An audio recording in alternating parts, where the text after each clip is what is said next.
I like the look of it on y'all faces when you reflect on whatever it is, the questions that we ask. Like, you can like, it's almost like we get to take the trip with you. Right, like, you get to see the joy and the happiness, and like, it's really endearing. Oh, and I only hope to just be a piece, to have a piece of that when we get to where you guys are. Oh my goodness! That memorable moment brought us many more memorable moments because we had just gotten married.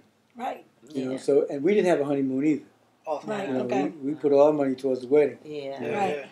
But you know, having your first child in the early stages of your marriage is very challenging. Absolutely. So, that was us. Yeah. We know.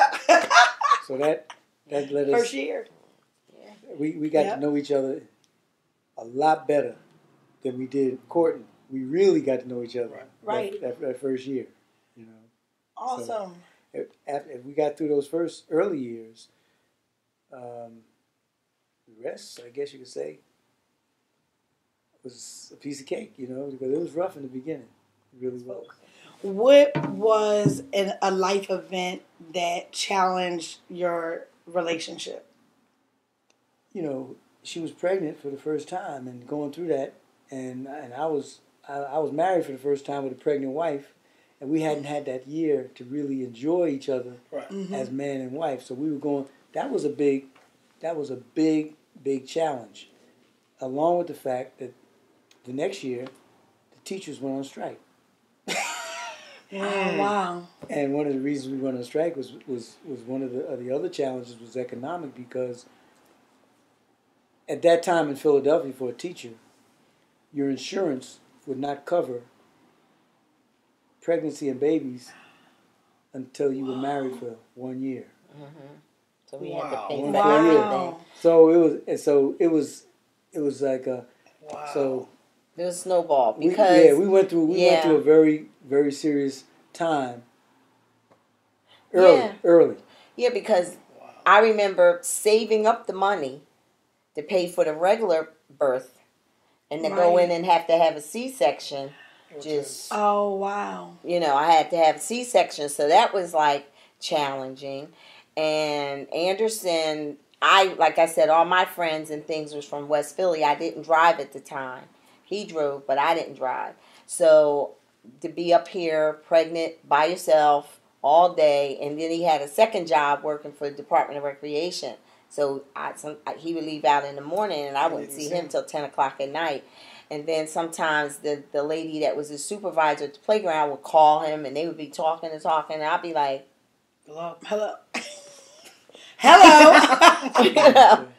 Even though I was raised up in the church, I wasn't practicing Christianity at the time, because we used to party hard, me and my wife, and I was stupid.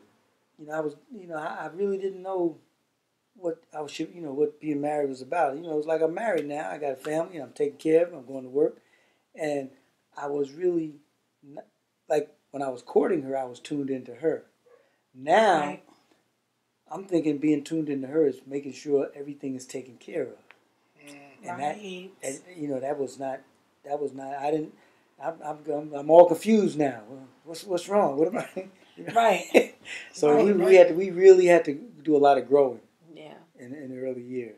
And I just felt like, if this is what you want to do, then you should have never got married, because you're supposed to be part of a unit. You're supposed to be part of a family, but yet and still, it's like everything takes precedence over us. That's kind of the way I felt. Right. But it's like, I guess I learned through the years that's a man thing, because he feels like the rent's paid, the whatever, you got food on the table, whatever. He's providing. Right. He's the provider. Right. Like, so, but I also felt like, I just felt alone. It was through that time that I just felt that we maybe need to go in our separate directions. I really did. And I went back to work, and but I made up my mind I was going to leave. And I told him, like, we would have our arguments. I packed my bag to be at the door. He'd come in, oh, don't leave. We kiss, make up, Right. And then it's right back to normal. You know what I mean? And it was like, there we fight again. Right. My bags would be at the door. We kiss, we make up. But this time I was like, you know what? I'm done. She had the bags packed, my son in her hand, and it was dead of winter. And, wow. And she Where's she going in the winter? Well, she was probably going to West Philly. Okay. So I said, listen, it's wintertime, it's real cold. I said, you got to think about, you got the baby. I said, why don't you stay till the spring when it gets warm? You can't leave right now. You can't leave in the winter. Wait till it gets warm. Wait till it gets warm. And, and it probably a lot better for the baby, And, Right. And she agreed. Okay. And I got to step, and I started stepping my game up. I said, I got to change some things. Something ain't right here. I got to do something different. That was the first crisis we really had. And there were a lot of different, but the biggest change that helped us get past that, and this is why I say the grace of God. Right. We both claimed to be Christians. We weren't practicing. But she had got to the state where there was nowhere else to turn. She went to Deliverance Evangelistic Church at the request of her girlfriend, and the whole thing changed. Pastor Benjamin Smith at Deliverance changed. She started going to church and listening to that word, and I was still working 2 jobs. She said, well, the bus would take me there. She would go to church without me, with the baby and everything. And God began to change her. So I'm hustling and trying to change my ways to make things work. But I don't think I was really changing at that time. I was just trying to let's get past this, we'll get better.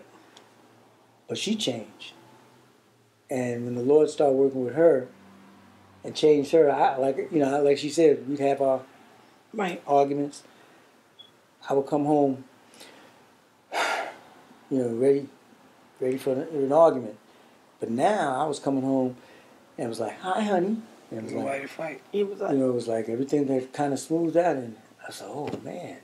And then I began to see a real change in her life. Awesome. And that was the first step towards getting the Lord. He started working on me.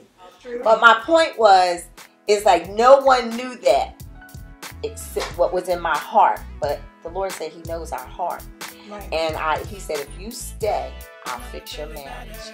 And we thank the Lord for every year we had because of this camp. He did that. And so, even like my children, I'm getting full.